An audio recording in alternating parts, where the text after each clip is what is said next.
I'm Greg Adeline in the First Alert News Center with today's top stories, the top 5 stories trending right now on WISTV.com.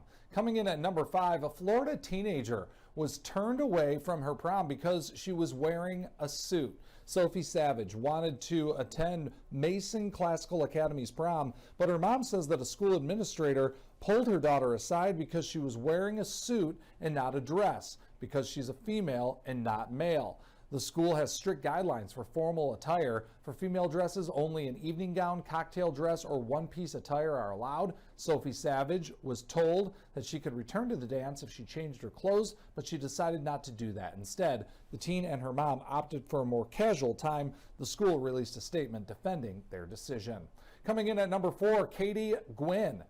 The chairwoman of Kershaw County Council announced her resignation during a council meeting on Tuesday night. Gwynn said that she's intending to take a step back to focus on her son in the wake of personal trouble, like her mother's unexpected death in June of 2023 and her recent divorce. She said that she's been looking for a full-time job and has applied for several jobs with government agencies, which legally forces her to step down. Gwynn was elected as chairwoman in 2022. At number 3, a fan who said that she fell over a railing at Colonial Life Arena over the weekend is grateful that her injuries were not more severe. 27-year-old Kayla Cotton is an avid women's basketball fan who traveled from Virginia to the Las Vegas Aces preseason game on Saturday, May the 11th. She said that she fell from her wheelchair and onto concrete while trying to get a better glimpse of the game action. Cotton believes that Colonial Life staff could have handled the situation differently. She's doing better and was released from the hospital on Wednesday after suffering minor injuries, but is still very sore. Though Cotton has not heard from the University of South Carolina, which owns the arena, she is feeling the love from the Gamecocks. Dawn Staley and USC guard Raven Johnson have both offered messages of support on X, formerly known as Twitter. We'll be right back after this brief message.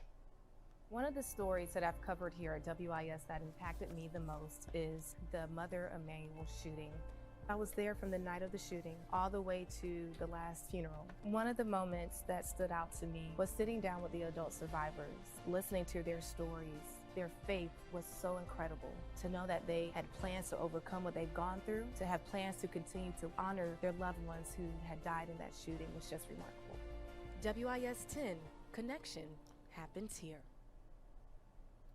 Welcome back to our top stories. The top 5 stories trending right now on WISTV.com. We are at number 2, and an autopsy showing a Massachusetts teen who participated in a spicy tortilla chip challenge on social media died from eating a large quantity of chili pepper extract while having a congenital heart defect. Harris Walaba, who is a 10th grader from the city of Worcester, died on September the 1st, 2023 after eating the Pocky chip as part of the manufacturer's One Chip Challenge.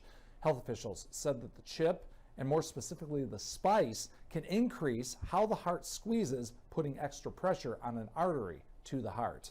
And at number 1, a Sumter woman has been charged after a 2-year-old toddler was found Wednesday morning wandering on North Main Street. The mom, Amani Kiana Wells, 24 years old, was taken into custody and charged with unlawful conduct toward a child.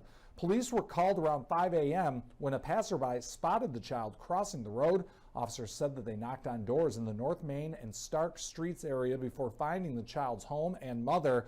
An initial report from Sumter Police indicates that the mom, who was upstairs, left the child downstairs with a friend to watch. Officials say that's when the child left the home undetected. The State Department of Social Services was notified and the toddler was placed with family members. Police say that Wells was booked at the Sumter County Detention Center.